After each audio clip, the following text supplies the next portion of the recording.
MS Excel training में functions को हम सीख रहे हैं। आज की इस वीडियो में आज के ये हमारे 5 फंक्शंस हैं, जिसमें function count, count blank, count if, max and mean maximum and minimum, ये 5 फंक्शंस हम अपनी क्लास में प्रैक्टिस करते हैं। सबसे पहले देखिए, जो काउंट फंक्शन है इसका यूज़ बता दूं कि इसको हम MS एक्सेल में यूज़ करते हैं वैल्यूज़ को काउंट करने के लिए। यानी एक्सेल में ये फंक्शन यूज़ होगा कि उन सेल्स को ये गिनती करेगा जो रकमें रखते हैं। और इसी तरह जो काउंट ब्लैंक फंक्शन है, ये उसके अपोजिट फंक्शन है। ये उन सेल्स को गिनती करेगा और उनकी तादाद बताएगा जिनके अंदर रकमें नहीं होंगी, यानी जो एम्प्टी सेल होंगे उनको ये काउंट करेगा। जबकि तीसरा इसी से रिलेटेड फंक्शन काउंट इफ है, जो कि कंडीशनल कैलकुलेशन काउंटिंग के लिए होता है। मीन के इसमें हम रेंज तो बताएंगे A1 to A10 या जो भी करंट रेंज होगी वो हम डिफाइन करेंगे। जबकि इसमें जो सेकंड पार्ट है वो इसका क्राइटेरिया का है, जिसके अंदर हम जो क्राइटेरिया सेट करेंगे तो ये फंक्शन सिर्फ उन ही वैल्यूज़ को काउंट करेगा जो इस क्राइटेरिया पे पूरा उतर रही होंगी। फॉर एग्जांपल, काउंट इफ से मुराद यानी कंडीशनल काउंटिंग से ये मुराद होती है कि मसलन हम कहते हैं कि जी मसलन एक रूम में चेयर्स को गिनती करें, तो वो जनरल जब कहा जाएगा तो ऑल चेयर्स काउंट की जाएंगी। लेकिन अगर स्पेसिफिक कर दिया जाए, मसलन कहा जाए कि रूम में जो let's say white colour chairs हैं सिर्फ उनको काउंट करें, तो ये अभी कंडीशनल काउंटिंग हो गई। मतलब अब आप रूम में कमरे में मसलन सफ़ेद के अलावा किसी और रंग की कोई चेयर होगी तो आप उसे गिनती नहीं करेंगे।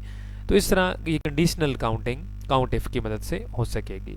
इसी तरह मैक्सिमम फंक्शन है कि इसकी मदद से हम सबसे हाईएस्ट वैल्यू हम फाइंड आउट कर लेंगे, और इसी तरह मिनिमम फंक्शन से सबसे लोएस्ट वैल्यू हम रेंज में से फाइंड आउट कर लेंगे। यानी ये दोनों ब्रैकेट फंक्शंस हैं, इनकी मदद से हम जो वैल्यूज़ की रेंजेस हैं वो हम फाइंड आउट कर सकते हैं कि सबसे हाईएस्ट वैल्यू और सबसे लोएस्ट वैल्यू रेंज में कौन सी है। तो ये मैक्सिमम और मिनिमम फंक्शन से हम ये ट्रेस कर सकेंगे। तो आज की इन 5 फंक्शन को प्रैक्टिस करते हैं और देखते हैं कि हमारे काम को किस तरह आसान बनाएंगे। तो चलते हैं MS एक्सेल की तरफ। जी, अभी शीट हमारे सामने ओपन है और हम ये फंक्शन प्रैक्टिस करते हैं। सबसे पहले हमारे पास फंक्शन काउंट है। लेट्स से हम जब शीट के किसी भी हिस्सा पर हम जब इस फंक्शन को ट्राई करेंगे तो ये हमें उन सेल्स की जो तादाद है वो बताएगा जो सेल्स वैल्यूज़ रखते हैं, यानी जो सेल खाली ना हो जिनमें वैल्यूज़ हमने इंटर कर रखी हों, ये उनको काउंट करके यानी गिनती करके हमें उनकी तादाद बताएगा। फॉर एग्जांपल, अभी शीट के ऊपर आप एनवायरनमेंट देख लीजिए कि कुछ रकमें लिखी हुई हैं, कुछ सेल्स ब्लैंक हैं, खाली हैं। तो हम चलें इनके ऊपर फंक्शन ये ट्राई करते हैं और अभी हमें ये कैलकुलेट करके गिनती करके बताएगा कि इतने सेल्स हैं इस रेंज में जो कि फिल्ड हैं। और इसके अलावा इसी तरह फिर जो एम्प्टी सेल हैं उन्हें चेक करने के लिए भी हमारे पास अगला फंक्शन काउंट ब्लैंक है। हम उसकी मदद से जो खाली सेल हैं उनकी तादाद भी हम ट्रेस कर लेंगे। तो सबसे पहले देखिए इक्वल साइन, लेट से मैंने यहाँ सेल G9 सेलेक्ट किया, G कॉलम है और 9 नंबर रो है। इस सेल में मैंने इक्वल साइन और उसके बाद मैंने फंक्शन लिखा काउंट। स्पेलिंग लिखने के बाद, फंक्शन नेम लिखने के बाद स्मॉल ब्रैकेट हम ओपन करेंगे Shift+9 के साथ, ये मैंने ऑलरेडी भी की बताई हुई है। तो स्मॉल ब्रैकेट यानी पैरेंथेसिस हम लेंगे स्मॉल ब्रैकेट। ये जो स्मॉल ब्रैकेट है ये फंक्शन नेम और इसके आर्गूमेंट में समझे डिफरेंस के लिए है। जब स्मॉल ब्रैकेट हम लगा लेते हैं मीन फंक्शन कॉलिंग कंप्लीट हो गई और अब आगे आर्गूमेंट पार्ट स्टार्ट हो रहा है, यानी फंक्शन बॉडी स्टार्ट हो रहा है जिसके अंदर हमने पैरामीटर्स बताने हैं। तो स्मॉल ब्रैकेट ओपन। अभी अब देखें कि हमने वैल्यूज़ बतानी है। लेट से यहाँ मैं क्लिक एंड ड्रैग करता हूँ। ये देखें, आप क्लिक एंड ड्रैग करके बेशक यहाँ तक आप सिलेक्शन ले आएँ। तो अभी देख लीजिए कि लेट से ये हमारी सिलेक्शन A1 to F9 ये सिलेक्शन बन रही है। ठीक है, A1 to F9 से मुराद है कि A1 पहला सेल यानी A कॉलम है और 1 नंबर रो है, और F9 से मुराद F कॉलम और 9 नंबर रो है। ये ओवरऑल एक रेक्टेंगुलर मैंने एक सिलेक्शन ली है, रेक्टेंगुलर टाइप की सिलेक्शन। उसके बाद अभी हम ब्रैकेट क्लोज करेंगे। तो अभी आप देख लें कि ये जो रेंज है इसके अंदर बहुत से सेल ऐसे भी हैं जो रकमें रखते हैं और बहुत से सेल खाली भी हैं। तो हमें ये फंक्शन सिर्फ उन वैल्यूज़ उन सेल्स की तादाद बताएगा। ये देखें, एंटर की हम प्रेस करेंगे तो ये देखें हमें आंसर रिटर्न हुआ 23। तो मतलब ये हुआ कि ये 23 कोई इन वैल्यूज़ को कैलकुलेट करने के बाद आंसर नहीं आया है, बल्कि काउंट करने के बाद आंसर है। मीन की 23 इन ऑल रेंज जो हमने बताई उसमें से ये हमें उस तादाद को बता रहा है जी जो सेल रकमें रखते हैं। ठीक है, मीन के इस पूरी रेंज में इन 23 के अलावा बाकी सेल खाली हैं, यानी 23 रकमें हैं कुल मिला के सारी रेंज के अंदर। तो हमें इस फंक्शन ने ये रिटर्न किया। ऐसे इसी तरह इसी रेंज के अंदर अगर हम एम्प्टी सेल्स को एस्टिमेट करना चाहें, गिनती करना चाहें कि इसके अंदर कितने सेल जो कि खाली हैं, एम्प्टी हैं, तो उसके लिए ये देखें इक्वल, और हम नेक्स्ट फंक्शन की प्रैक्टिस करते हैं इक्वल, और उसके बाद फंक्शन हम लिखेंगे फंक्शन नेम काउंट ब्लैंक। अब हमने फंक्शन क्या लिखना है, काउंट ब्लैंक, और उसके बाद हम क्या करेंगे, इसी तरह हम आर्गूमेंट बताएंगे। फॉर एग्जांपल, सॉरी मैं इसको स्कैप कर रहा हूँ, यहाँ से मैं इसको थोड़ा जूम आउट कर लेता हूँ ताकि कंप्लीट फंक्शन नेम आप लोगों को डिस्प्ले हो सके। जी देखें, तो काउंट ब्लैंक फंक्शन नेम लिखा, उसके बाद फिर इस तरह पैरेंथेसिस लगाएं। ये देखें नेम बिल्कुल कंटिन्यूस लिखना है, आप बीच में स्पेस देने की, वाइट स्पेस देने की ज़रूरत नहीं है, आप कंटिन्यूसली इस नाम को लिख सकते हैं। स्मॉल ब्रैकेट हम ओपन करेंगे, तो आगे हमने रेंज बतानी है। तो ये देखें बिल्कुल मैं उसी तरह A1 to F9 ये मैं रेंज सेलेक्ट कर लेता हूँ, जैसे ऑलरेडी हमने काउंट फंक्शन में ये रेंज डिफाइन की। तो यहाँ देखें A1 to F9 मैंने रेंज बताई, और उसके बाद हम ब्रैकेट क्लोज करेंगे, और बिल्कुल जैसे हम इंटर की प्रेस करेंगे तो ये देखें हमें अभी जो आंसर रिटर्न हुआ वो 31 है। तो मीन ये हुआ कि ये जो हमने जितनी रेंज सेलेक्ट की इसके अंदर 23 सेल वो हैं जो कि रकमें रखते हैं, और 31 सेल वो हैं जो कि एम्प्टी पड़े हुई हैं, यानी जिनमें कोई वैल्यू नहीं लिखी हुई, खाली सेल हैं, ये हमें एक तादाद। तो इस तरह से अगर इनको हम टोटल करें दोनों को, 31 और 23 को, तो ये हमारे पास कुल 54 सेल्स जो हैं ये बन रहे हैं। तो मीन इन 54 सेल्स में ये हमें काउंटिंग मिल गई, एम्प्टी सेल्स की भी और फिल्ड सेल की भी, जो सेल फिल्ड हैं जिनमें रकमें हैं उनकी भी। तो ये हमें रेशो मिल गई 31 एंड 23 की। अब जब ये दोनों फंक्शंस लग चुके हैं, और ये दोनों आपने अभी देख लिया कि अपोजिट फंक्शन है, यानी एक फंक्शन जिस चीज़ को बता रहा है तो दूसरा उसके अपोजिट है, अगेंस्ट उसकी जो डिटेल है वो बता रहा है।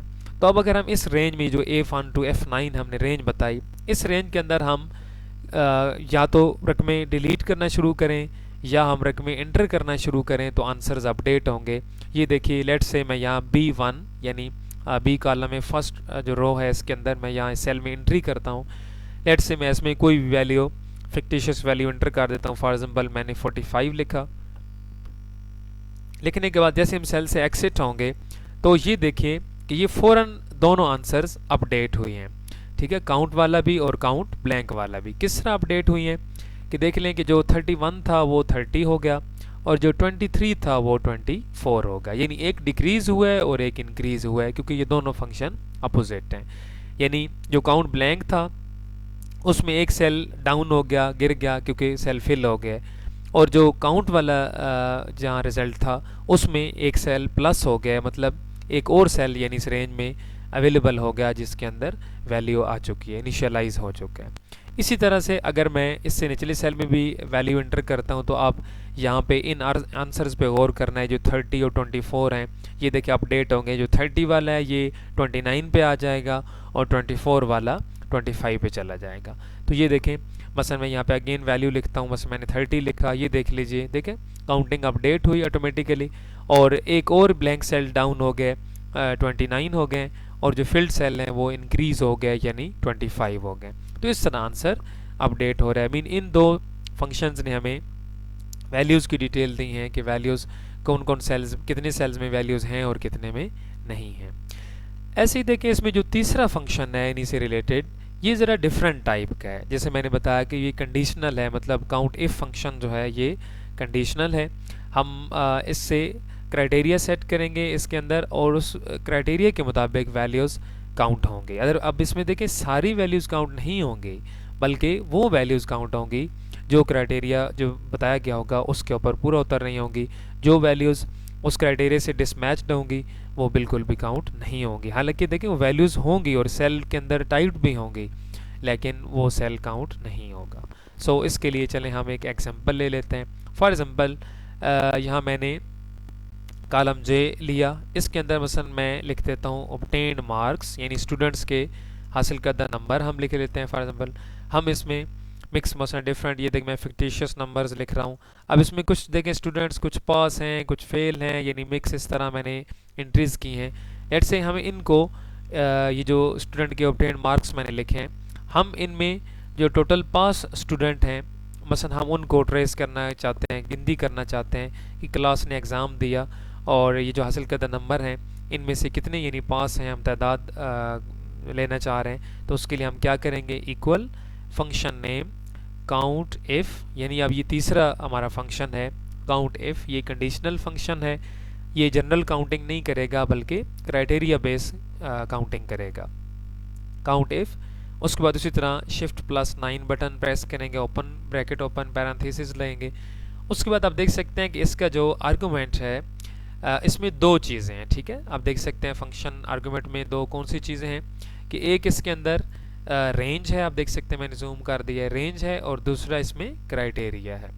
रेंज मीन के हम रेंज उसी तरह वैल्यूज़ जो नंबर ऑफ़ वैल्यूज़ हैं हम उनको बताएंगे और उसके बाद हम क्राइटेरिया सेट करेंगे। लेट्स से रेंज कैसे बतानी है, क्लिक एंड ड्रैग, यानी जो ऑब्टेन्ड मार्क्स लिखी हुई हैं इन सब को आप लोग सेलेक्ट करेंगे। ये देखिए मैंने सिलेक्शन ली है J2 टू J10, ये रेंज है हमारी। अब इसमें हमें अब सारे हमने देखें वैल्यूज़ तो सारी हमने सेलेक्ट करनी है। अब इसमें पास भी हैं फेल भी हैं, लेकिन सिलेक्शन के बाद आप लोग कामा प्लेस करेंगे, कामा, और कामा से क्या होता है कि आप आर्गूमेंट में एक हिस्से से अगले हिस्से की तरफ ट्रांसफ़र हो जाते हैं। तो कामा प्लेस किया और अब हम क्राइटेरिया बताएंगे।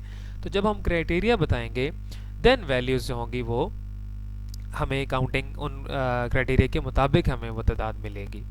तो इसके लिए इन्वर्टेड कामाज हम लेंगे। अब ये आप लोग इन्वर्टेड कामाज डबल कामाज लेंगे और उसके बाद आप इसमें क्राइटेरिया लिखेंगे। लेट्स से मैं कहता हूँ कि 100 में से 33% मार्क्स वाला पास है, तो मैं यहाँ पे लिखूँगा greater than or equal to 33, mean के वो वैल्यूज़ गिनती करें जो कि 33 से एबव हो या 33 के इक्वल वैल्यू हो। तो बस अब देखें इस रेंज में जो वैल्यूज़ 33 से लेस हैं, लेट्स से 12 है, 25 है, 15 है, ये वैल्यूज़ इस तरह की रकमें गिनती नहीं होंगी। तो डबल कामाज क्लोज और उसके बाद शिफ्ट प्लस 0 यानी ब्रैकेट क्लोज कर लेने। ये हमारा स्क्रिप्ट पूरा हो चुका है। फंक्शन नेम आगे आर्गूमेंट हमने डिफ़ाइन किया। तो अब ये जो रेंज है अभी इसमें मिक्स सारी वैल्यूज़ हैं, लेकिन आगे जब हमने क्राइटेरिया लगाया तो अब इंटर की प्रेस करेंगे तो ये देखें हमें सिर्फ उन कैंडिडेट्स की जो तादाद है पता चलेगी कि जो कि उस क्राइटेरिया पर पूरा उतरे। और अभी देख लें कि 5 मीन की यानी इस पूरी रेंज में सिर्फ 5 ऐसी रकमें हैं कि जो कि इस क्राइटेरिया पर पूरा हैं, जबकि बाकी जो रकमें मसलन जैसे कि 12, 32, 12 इस तरह ये वैल्यूज़ क्या हैं, लेस देन हैं यानी छोटी हैं, इसलिए ये काउंट नहीं हुई।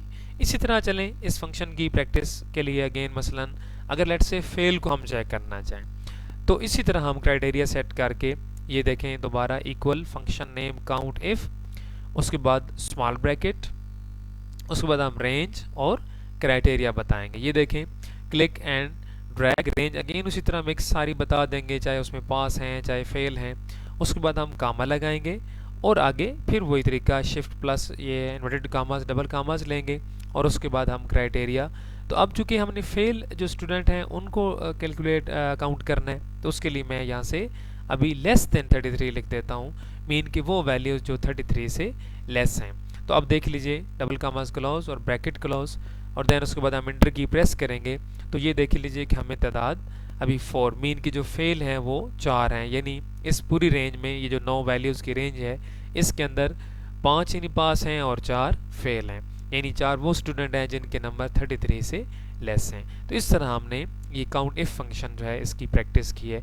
इसी तरह अगर हम इसी रेंज में let's say highest number trace करना चाहते हो कि इसमें सबसे हाईएस्ट नंबर या स्टूडेंट्स में किस स्टूडेंट ने सबसे ज़्यादा नंबर और कितने नंबर लिए हैं, तो उसके लिए ये देखें नेक्स्ट हमारा चौथा फंक्शन आज की इस वीडियो का इस क्लास का इक्वल MAX। ये वैसे पूरा फंक्शन नेम क्या है मैक्सिमम, लेकिन यहाँ पर हम क्या लिखेंगे MAX।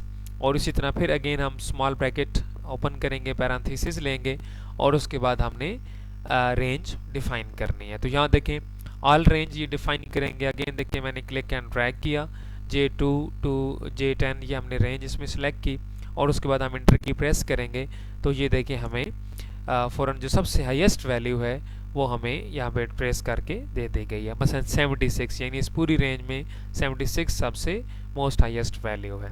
लेकिन अगर आप इधर इन वैल्यूज़ में चेंजिंग करें, मसलन आप 76 से अबव कोई और वैल्यू इंटर करेंगे तो जैसे ही आप कोई 76 से 76 से बड़ी रकम इंटर करेंगे तो जाहिर सी बात है ऑटोमेटिकली फंक्शन अपडेट हो जाएगा और वही जो लेटेस्ट बड़ी वैल्यू होगी उसको डिस्प्ले करेगा। इसी तरह अगर हम सबसे लोएस्ट वैल्यू चेक करना चाहें इस रेंज में, यानी सबसे कम नंबर स्टूडेंट ने कितने हासिल किए हैं, तो उसके लिए हम फंक्शन MIN यानी पूरा लफ्ज़ मिनिमम है, जबकि यहाँ पे हम शॉर्ट लिखेंगे MIN, उसके बाद पैरेंथेसिस लेंगे और उसके बाद क्लिक एंड ड्रैग यानी तमाम वैल्यूज़ को सिलेक्ट करेंगे हम J2 टू J10 और उसके बाद ब्रैकेट क्लोज करके हम इंटर की प्रेस करेंगे तो ये देख लीजिए 12। तो पता चला कि सबसे हाईएस्ट वैल्यू 76 है और सबसे इस रेंज में लोएस्ट वैल्यू 12 है। अगर हम अब इस रेंज में देखें 12 से भी कोई कम वैल्यू इनकाउंटर करेंगे तो फ़ौरन आंसर अपडेट हो गए और वही जो सबसे लोएस्ट वैल्यू है वो हमें यहाँ पे डिस्प्ले की जाएगी। तो ये मैक्सिमम और मिनिमम फंक्शन थे, इनसे आप किसी भी रेंज वैल्यूज़ की सेट ऑफ वैल्यूज़ हो, रेंज हो, उसमें से आप लोग ब्रैकेट्स फाइंड कर सकते हैं, यानी सबसे हाईएस्ट प्राइसेस भी चेक कर सकते हैं, सबसे लोएस्ट प्राइस भी चेक कर सकते हैं आइटम्स की, या मार्क्स हैं तो सबसे हाईएस्ट स्टूडेंट के मार्क्स भी चेक कर सकते हैं और सबसे लोएस्ट भी। तो ये आज के 5 फंक्शन उनकी प्रैक्टिस थी, इनके ऊपर नोट्स भी बना लीजिए और इसको आप लोग 2 और 3 टाइम रिपीट कर लीजिए। मज़ीद कोई मसला हो तो वो आप लोग पूछ सकते हैं। Thank you.